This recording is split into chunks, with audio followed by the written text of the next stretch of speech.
Nah, apa bukti dukung dari kesemua yang telah kita tentukan dari jumlah RHK tadi? Karena di kepala sekolah itu, di samping kita memilih beberapa RHK yang sifatnya pengembangan kompetensi, ada beberapa RHK wajib. Dengan sendirinya dia akan muncul sebagai RHK, sebagai rencana hasil kerja yang mesti dikerjakan, yang mesti dilaksanakan oleh seorang guru yang mendapatkan tugas sebagai kepala sekolah. Bapak Ibu kepala sekolah beserta rekan-rekan guru yang hadir yang saya muliakan. Bukti dukung rencana hasil kerja ini yang pertama adalah terlaksananya peningkatan kualitas praktik pembelajaran.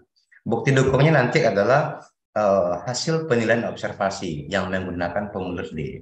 Formulirnya itu ada 4, ada formulir A, ada formulir B, ada formulir C, dan ada formulir D.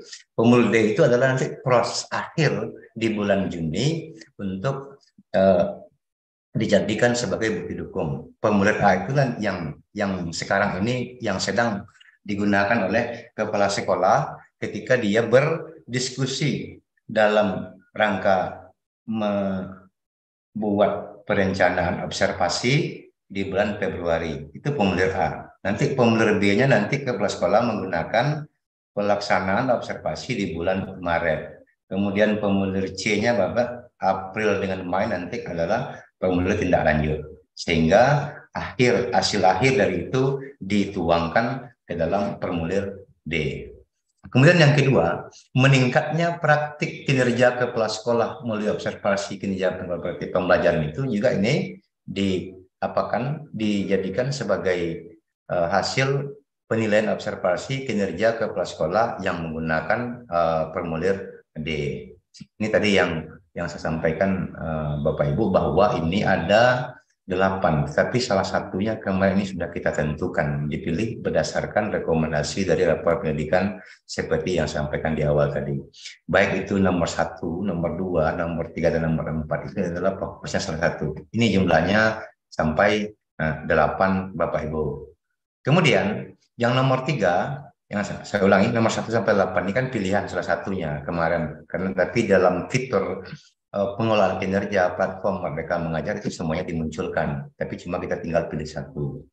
Kemudian yang nomor 3 Bapak Ibu, terkelolanya kegiatan pengembangan kompetensi guru dengan tenaga kependidikan.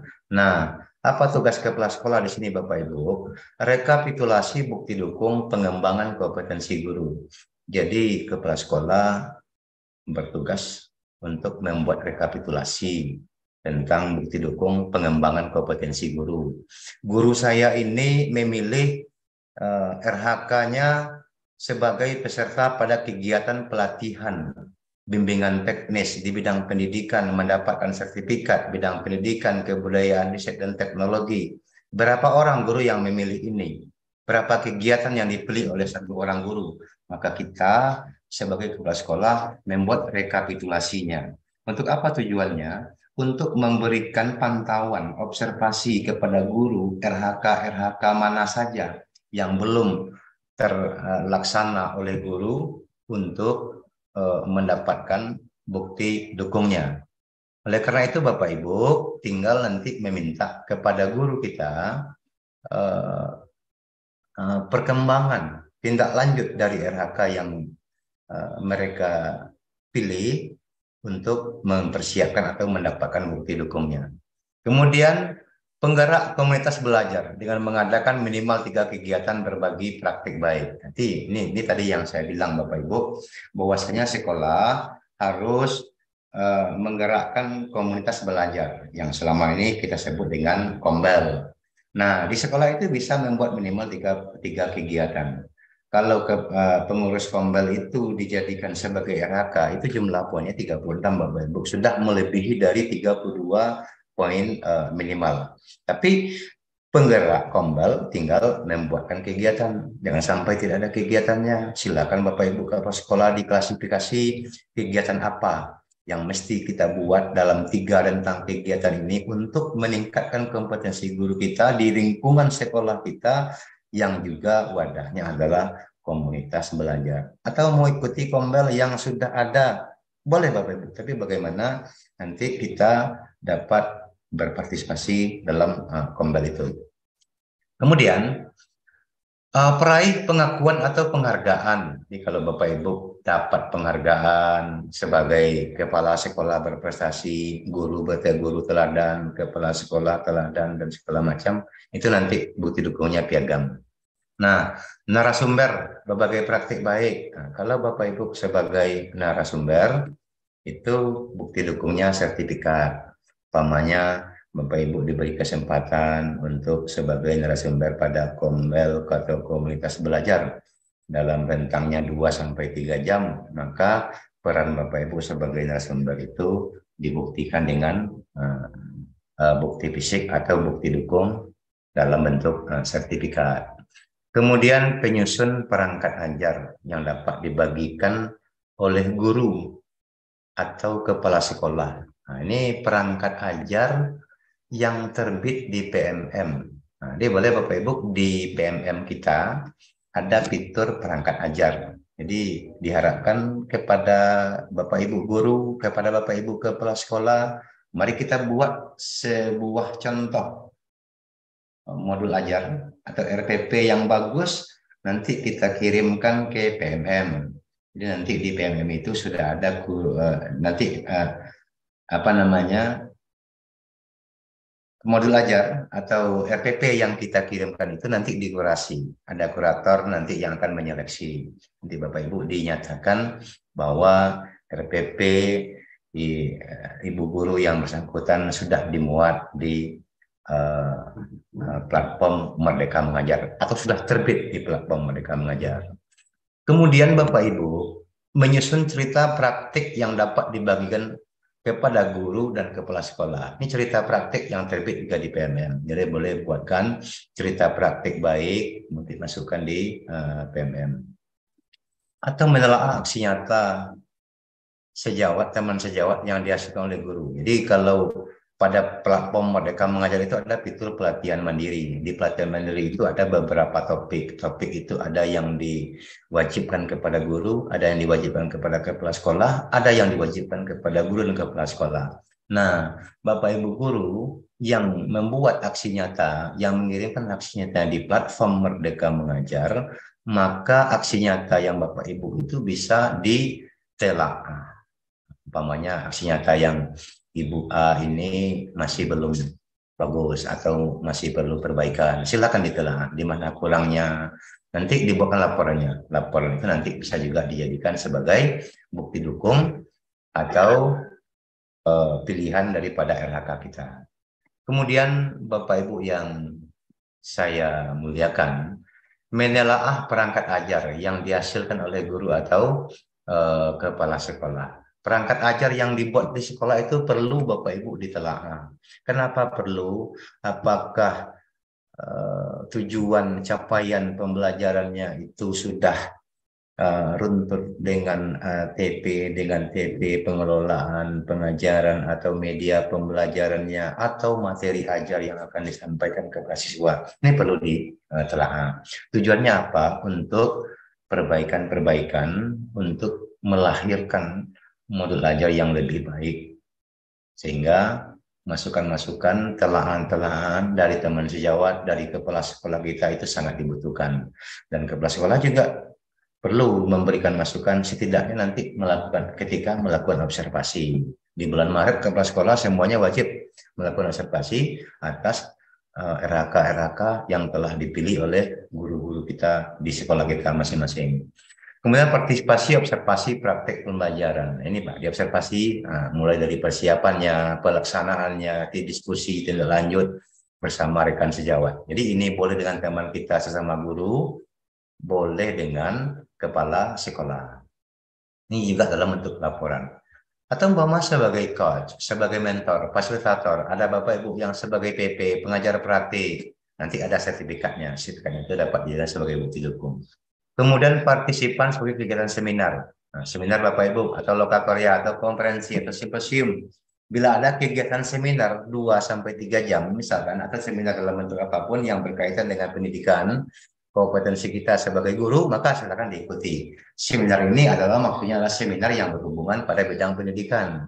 Seperti yang disampaikan oleh Bu Nunuk, jangan nanti seminar yang berhubungan dengan jual online pula begitu. Jadi ini harus berhubungan dengan peningkatan kompetensi guru. Dasarnya adalah 4 kompetensi guru dan 5 kompetensi kepala sekolah. Nanti intinya dibuktikan dengan sertifikat.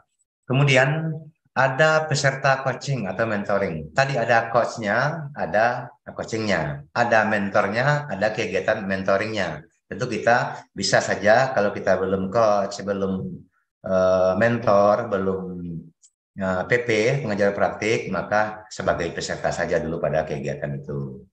Kemudian Bapak Ibu peserta kegiatan pelatihan atau bimbingan teknis yang memperoleh sertifikat bidang pendidikan. Ini yang saya bilang tadi, kegiatan kita pada hari ini. Kemudian peserta pelatihan mandiri sesuai model kompetensi kepala sekolah. Pelatihan mandiri ini yang saya sebut dengan platform Merdeka Mengajar pada aksi nyata. Kalau aksi nyata Bapak Ibu sudah bagus, nanti diterima oleh Kementerian bagian verifikator, maka Bapak Ibu akan diberikan sertifikat dari platform Merdeka Mengajar. Apakah itu topiknya Merdeka kurikulum Merdeka atau kurikulumnya Merdeka Belajar dan seterusnya dan seterusnya. Bapak Ibu yang saya muliakan. Jadi sertifikat ini yang pelatihan mandiri inilah Bapak Ibu yang sertifikatnya harus dari kementerian. Karena ini tidak ada yang lain gitu. Yang sertifikat ini pelatihan mandiri ini harus mengumpulkan aksi nyata. Kalau yang lain itu boleh Bapak Ibu, boleh belajar era digital, boleh yang lain, boleh Kombel dan sekolah kita dan lain sebagainya. Jadi ini Bapak Ibu ya. Dasarnya pelatihan mandiri. Pelatihan mandiri itu harus mempersiapkan aksi nyata. Selanjutnya Bapak Ibu, peserta berbagi praktik baik yang diselenggarakan oleh Kombel. Ini yang tadi. Peserta program pelatihan mendidik jangka pendek yang jangka pendek atau menengah pada bidang kepemimpinan, bidang teknis yang relevan seperti pendidikan guru penggerak. Nah, nih, sekarang ini kan banyak guru-guru kita yang berhasil di CGP dan sebagainya, itu ada sertifikatnya, itu maksimal kok, poinnya 128. Nah, Bapak Ibu yang saya muliakan, peserta praktik magang atau dunia kerja ini yang banyak, ini kawan-kawan dari SMK yang mengikuti praktek magang dan sebagainya, ini juga dibuktikan dengan sertifikat. Bapak Ibu yang saya muliakan, itu adalah 18 jenis yang termasuk kepada pengembangan kompetensi. Kemudian dengan sendirinya RHK kepala sekolah itu muncul tersusunnya kurikulum operasional satuan pendidikan sebagai acuan dalam peningkatan pembelajaran. Iya Bapak Ibu, kepala sekolah bersama tim pengembangan kurikulum wajib menyusun kurikulum. Nanti itu lapornya dokumen kurikulum operasional pendidikan yang yang kita susun di sekolah bersama kepala sekolah, bersama guru dan sebagainya. Ini dengan sendirinya muncul. Terlaksananya pembelajaran melalui perencanaan dan perangkat penilaian asesmen mengacu pada kurikulum operasional satuan pendidikan. Apa bukti dukungnya? Rangkuman kehadiran guru yang disusun oleh kepala sekolah. Iya, di setiap hari harus ada absen kehadiran guru yang dibuat oleh kepala sekolah. Maka itu adalah sebagai bukti terlaksananya proses pembelajaran. Jadi hal yang pertama adalah kita buatkan absen seperti biasa kepada guru-guru kita, sehingga mereka datang ke sekolah dan dapat melaksanakan proses pembelajaran. Bapak Ibu yang saya muliakan,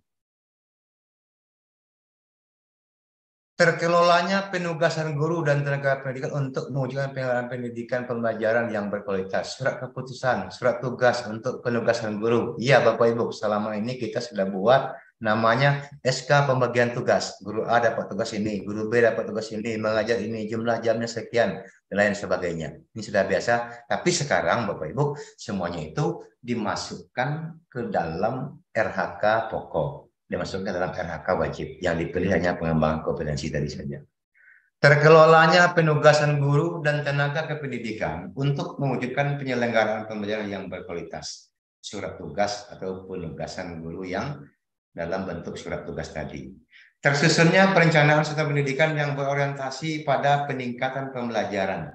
Kepala sekolah itu Bapak Ibu punya RKJM, rencana kerja jangka menengah, atau rencana kerja sekolah, atau rencana kerja kegiatan dan anggaran sekolah yang disebut dengan RKJM, RKS, atau RKAS. Ini semuanya sudah ada di sekolah kita. Nanti laporannya, lembaran pengesahannya tinggal diunggah atau diinputkan sebagai bukti dukung dari LHK ini. Bapak Ibu yang saya muliakan, terakhir tersusunnya laporan pengelolaan sistem pendidikan yang berorientasi pada peningkatan pembelajaran. Iya Bapak Ibu, pengelolaan ke sekolah satuan pendidikan itu nanti laporannya sudah rinci atau sudah jelas di rencana kerja sekolah, di RKS kita atau rencana kerja kegiatan dan anggaran sekolah. Bapak Ibu yang saya muliakan, sampai di sini itu semuanya adalah berkaitan dengan rencana kerja RHK, rencana hasil kerja kita. Setelah itu Bapak Ibu, setelah ada rencana hasil kerja, ada nanti kontekstualisasi perilaku. Jadi ini saya buat gambaran ringkasnya saja. Di dalam fitur PMM itu sudah ada seperti itu, atau dalam SKP kita sudah ada seperti itu. Jadi ini masing-masing ini oleh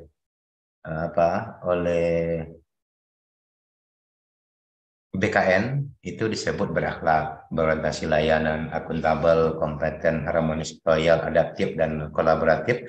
Semua itu punya uraian masing-masing, dan gambaran itu sudah kita pilih pada perilaku kerja. Setiap masing-masing perilaku kerja itu ada indikator perilaku, kemudian ada ekspektasi khusus pimpinan, penilaian pimpinan kita atau penilaian kita selaku kepala sekolah kepada guru kita terhadap apa yang mereka pilih dan mereka lakukan dalam perilaku kerja. Bapak Ibu yang saya muliakan, ini saya ambil dari fitur PMM. Sekarang ini kita kan sudah berada di bulan Februari. Kemarin jadi perencanaan, sekarang persiapannya. Nanti periodenya, pelaksanaannya nanti ada pada bulan Maret. Tindak lanjutnya ada pada bulan April dengan Mei. Kemudian refleksi serta penilaiannya sekaligus menentukan predikat kinerja guru itu nanti ada pada bulan Juni.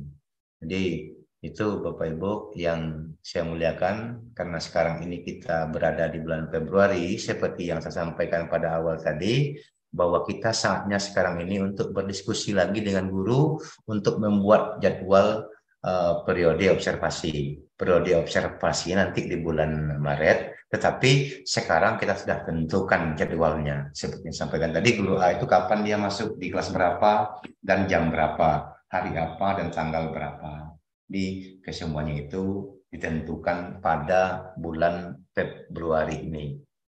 Artinya kita membuat jadwalnya. Dalam PMM itu disebut dengan persiapan observasi kelas. Nah, persiapkan aja dulu.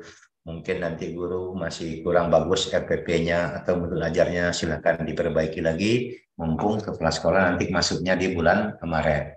Di Bapak Ibu kepala sekolah, Bapak Ibu guru, silakan berembuk. Bagi yang belum melaksanakan, silakan berdiskusi di sekolah kita masing-masing untuk menentukan jadwal, sebagai persiapan kita di periode bulan Februari ini.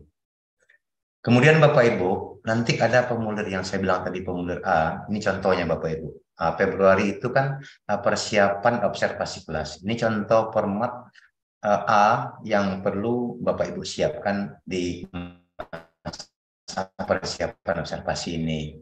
Di isinya seperti ini. Ada Bapak buat nama guru, nama kepala sekolah, periodenya Januari Juni 2024, tempatnya silakan Bapak Ibu tentukan. Apakah nanti itu diskusinya di ruang kelas, atau guru dipanggil ke ruang kepala sekolah, atau kepala sekolah datang di ruang guru, ataupun misalkan yang bagian perpustakaan, yang bagian pengolahan labor dibuat di tempat itu, terserah Bapak Ibu kepala sekolah.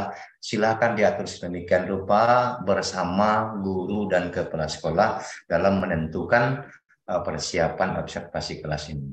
Jadi apa kerjanya di bulan Februari ini? Diskusi dengan guru, karena nanti di bulan Maret melakukan observasi. Saya contohkan Sabtu 3 Februari 2024 ini waktu pelaksanaan diskusi observasinya. Jadi diperkirakan besok ini diskusi, memanggil guru, berdiskusi dengan guru terkait hal itu. Di waktunya 8.30 dan sampai 9.30. Tujuannya adalah guru dan kepala sekolah menyepakati target perilaku. Nah, kalau kemarin kan yang disetujui itu target apa namanya Bapak Ibu yang sudah direncanakan, itu sepakati lagi target perilaku yang akan diobservasi dan upaya belajar untuk menampilkan perilaku itu secara positif.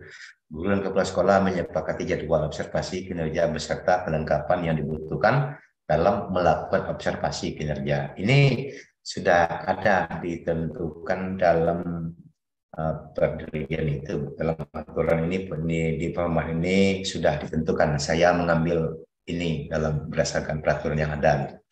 Kemudian Bapak Ibu, yang ini masih sambungan yang tadi. Yang ini dengan yang ini satu halaman sebetulnya, satu format. Ini RHK-nya. Contohnya meningkatnya praktik manajemen kelas berfokus pada keteraturan suasana kelas. Berarti kemarin di praktik pembelajarannya ini kemarin pada manajemen kelas. Pelakunya guru melakukan komunikasi positif untuk membangun suasana kelas yang positif. Jadi fokus pelakunya kemarin itu kan Bapak Ibu. Guru melakukan strategi pengelompokan untuk melibatkan keaktifan peserta didik. Guru membuat dan meningkatkan aturan atau kesepakatan kelas. Apa upaya mempelajarinya? Dari apa yang dilakukan oleh kepala sekolah dalam melakukan observasi, barangkali ada hal yang perlu ditingkatkan oleh guru atau apa upayanya guru untuk meningkatkan RHK yang telah ditentukan itu berbagai macam. Ini contoh ini guru PAI. Kalau misalkan bisa saja mempelajari buku kuliah, saja belajar dari ensiklopedia Islam dan sebagainya. Kalau guru bahasa Inggris bisa saja membuka kamus bahasa Inggris, membuka Oxford, membuka Hasan Sadili dan segala macam. Apapun upaya ini boleh dilakukan Bapak Ibu. Ini kan contoh saja. Nah, ini pelajarannya nanti kelas 7. Harinya Sabtu 3 Februari 2024, waktunya 8. Perangkat ajarnya RPP. Nah, ingat Bapak Ibu ya, kalau kelas 7 itu yang sudah kurikulum mereka nanti yang dikumpulkan adalah modul ajar. Kalau masih K13 itu dalam bentuk rencana pelaksanaan pembelajaran yang kita sebut dengan RPP tadi. Di Bapak Ibu, inilah yang disiapkan oleh kepala sekolah beserta guru di bulan Februari ini. Kemudian persiapkan juga modul ajar atau RPP guru untuk dijadikan sebagai bukti dukung nanti yang diunggah pada platform Merdeka Mengajar. Bapak Ibu guru, Bapak Ibu kepala sekolah yang saya muliakan, demikian yang dapat saya sampaikan pada kesempatan ini. Mudah-mudahan dapat bermanfaat yang saya sampaikan ini. Sementara dari saya sampai di sini,